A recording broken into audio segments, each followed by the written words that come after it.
guys, so for my explorations project, I decided to do animating because like I was very curious on how to do it. It's also like my first time animating digitally. I've done like a couple stop motions in the past. So if you're an animation student or teacher, this is about to get good. Wait, I didn't get wait, I didn't get the remote. Let me go get it.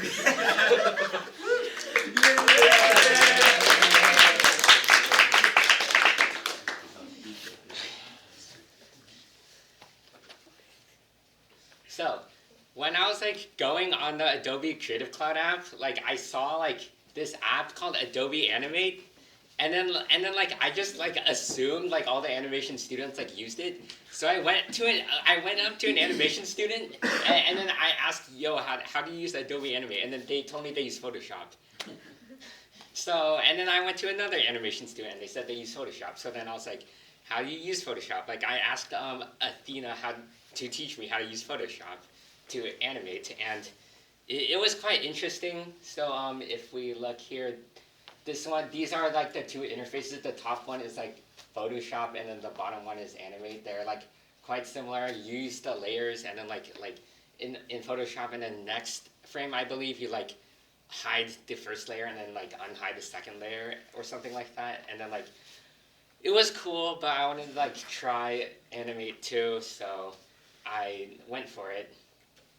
And oh yeah, and I searched up like a whole YouTube tutorial on like how to use Adobe Animate. It was like a 5-minute crash course, and then I like got into it.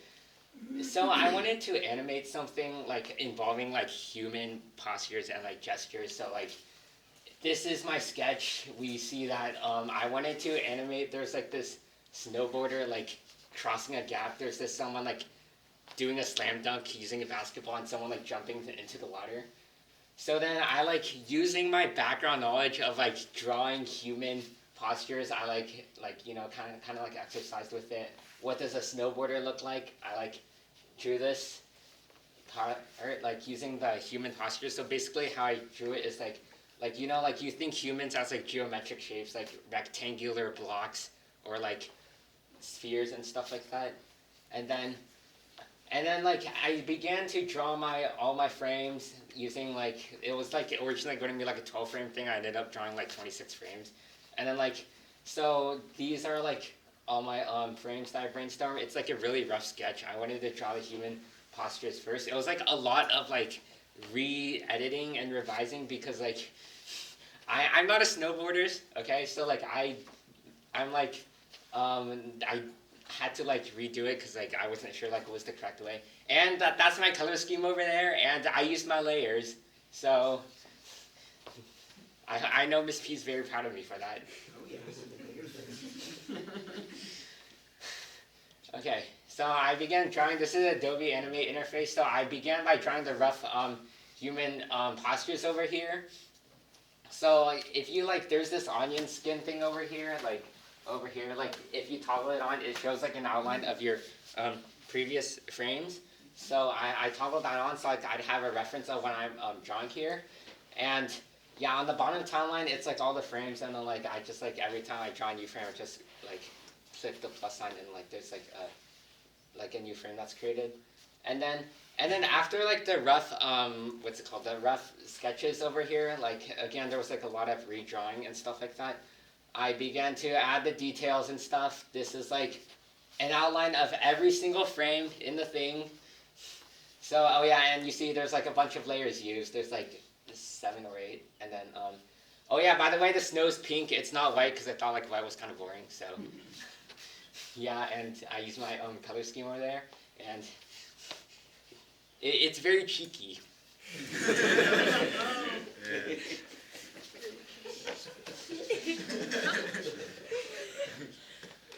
So yeah, challenges I faced. There was a lot of crashes. I was also like kind of inconsistent with the snowboard sizes. Like it was like the sizes kept changing shapes. I also have like a lot of like trouble like drawing the postures and stuff.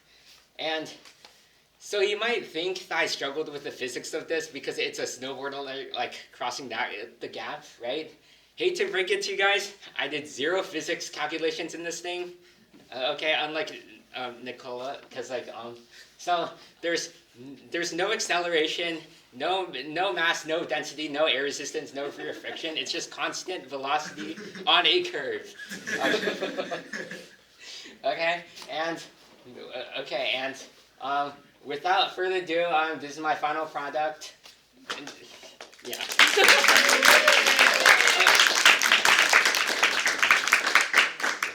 If I had another week to work on this, I would probably I would draw more scenes and maybe like consider like the physics aspect and stuff like that. And okay. Even though I made an animation, I'm still taking design next year. Yeah. So yeah. Any questions?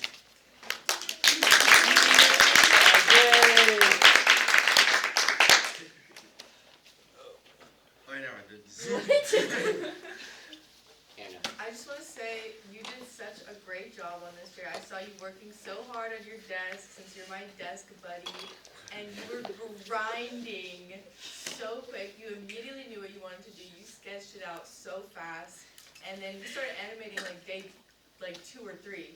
It was crazy. You were done so fast. And Yeah, I like stayed up to 1 in like that one day because I was like just so into it. It was just cool to see the amount of drive you had and to see you execute it so perfectly, so quickly. You just have a lot of passion. It's amazing. I love it. Thanks. Good job, Jerry. More people. I don't take physics, but it looks pretty cool. It looks like in real life.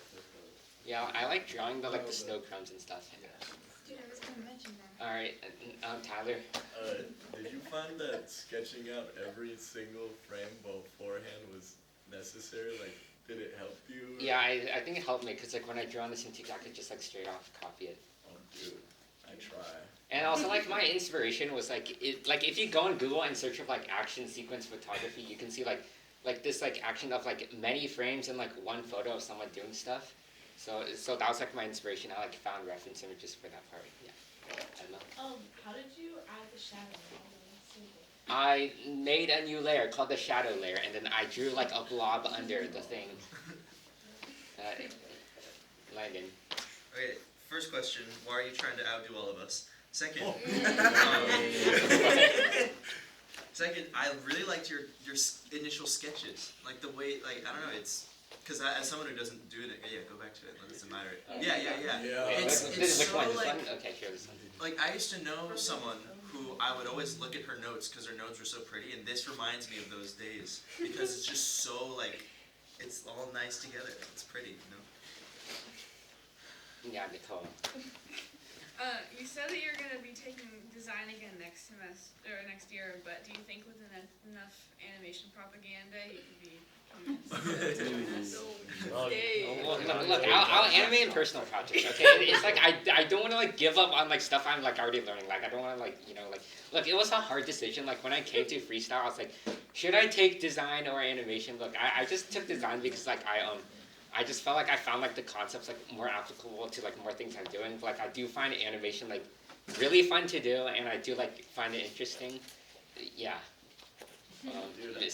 So this is your first time using Animate? Yeah. Is this your first time animating? Digitally, yes.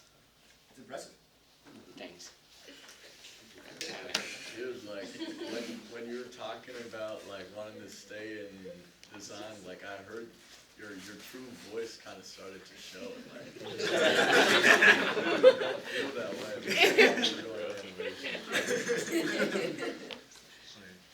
I'm proud of you. Yeah, we should do the wave. No. Yeah, do the wave. Do the wave. Do the wave. Let's just do the wave. Alright, ready? And 3, 2, 1. Yeah. Turn it back. Thank you, Jerry.